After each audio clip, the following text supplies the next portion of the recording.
PHP Sturm থেকে যারা এসেছেন তাদের কাছে লাইভ টেমপ্লেট জিনিসটা খুবই পপুলার।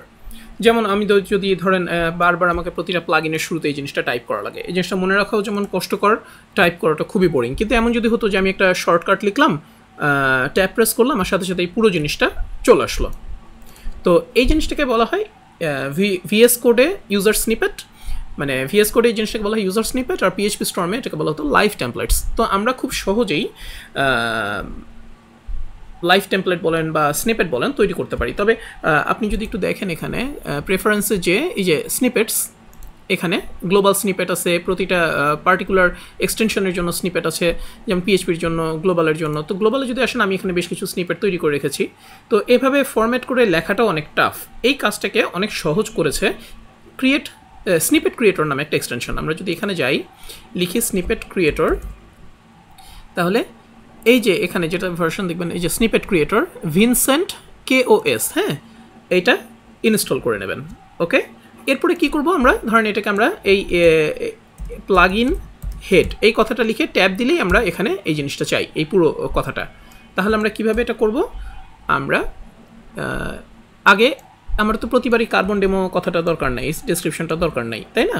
তো আমি এগুলো ডিলিট করে দিলাম। এবার এইটুকুনকে আমি স্নিপেট করতে চাই, তখন আমি এইটুকুনকে সিলেক্ট করব, সিলেক্ট করে কমান্ড প্যালেটে যাব, লিখব ক্রিয়েট স্নিপেট, এই যে ক্রিয়েট স্নিপেট।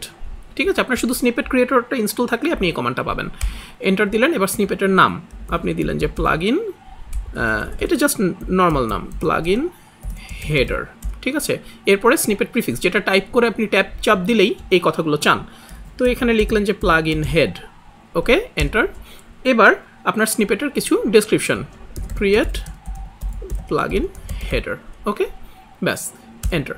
অটোমেটিক্যালি এটা তৈরি হয়ে গেল। যেখানে যেখানে সেভ হওয়া দরকার, দেখবেন যে আপনি যদি এখন এই কোডে আসেন, প্রেফারেন্সে এখান থেকে ইউজার স্নিপেট, এবং এখান থেকে যদি আপনি এখন পিএইচপি ফাইলটা ওপেন করেন, আগে গ্লোবাল ওপেন করেছিলাম, পিএইচপিটা ওপেন করেন, এই যে দেখেন এখানে অটোমেটিক্যালি ফরম্যাট হয়ে চলে এসছে। এবং মজার ব্যাপার হচ্ছে আপনি যদি এখন এখানে এসে লেখেন যে প্লাগইন হেড এবং ট্যাব দেন, এখানে কিন্তু আপনি দেখতে পাচ্ছেন অলরেডি প্লাগইন হেড এবং ট্যাব, অটোমেটিক্যালি দেখবেন এই পুরো কথাটা চলে আসছে।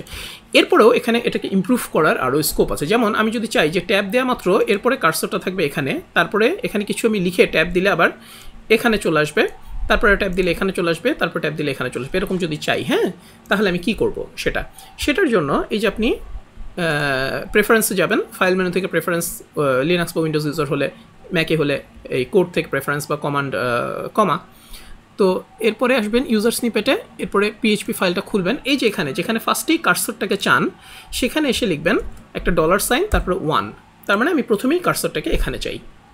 এরপরে কিছু কোথায় চাই, এরপরে ধরেন আমি চাই হচ্ছে ডেসক্রিপশানে $2, এভাবে একটা একটা করে বাড়বেন। এরপর মনে করেন $3, এরপরে কি, এরপরে মনে করেন এইখানে লাস্ট চাচ্ছেন $4, বা এত কিছু না চাইলে ধরেন $1, $2, বাকিগুলো আপনি ম্যানুয়ালি টাইপ করে নেবেন। এখন এবার এটাকে সেভ করেন, সেভ করে এবার যদি আপনি এখানে আসেন, এই পুরো জিনিসটাকে ডিলিট করে দেন, এবার লেখেন প্লাগইন হেড এবং ট্যাব দেন, দেখেন এবার এই যে কার্সর এখানে চলে আসছে। সো আমি এখানে লিখলাম যে আমার কার্বন ডেমো, আমার প্লাগইনের নাম, এরপর ট্যাব দিলাম, এই যে ডেসক্রিপশন এসছে, অর্থাৎ $2 যেখানে ছিল কার্বন ফিল্ড ডেমো। আচ্ছা, এবার হচ্ছে অথর, আমি এখানে দিলাম আমার অথরের নাম, এরপরে টেক্সট ডোমেইন কার্বন ডেমো, সবশেষে যদি ট্যাব দিই একদম শেষে এসে চলে আসলো। ওকে, আমি যদি শেষে ওখানে যদি আরও 2টা লাইন চাই তাহলে কি করতে পারি, এই যে পিএইচপি জেসন আবার আসেন, শেষে এখানে /n এভাবে দিয়ে দিতে পারেন ইচ্ছে করলে, হ্যাঁ। তাহলে যদি আবার আসেন এখানে ধরেন লিখলেন প্লাগইন হেড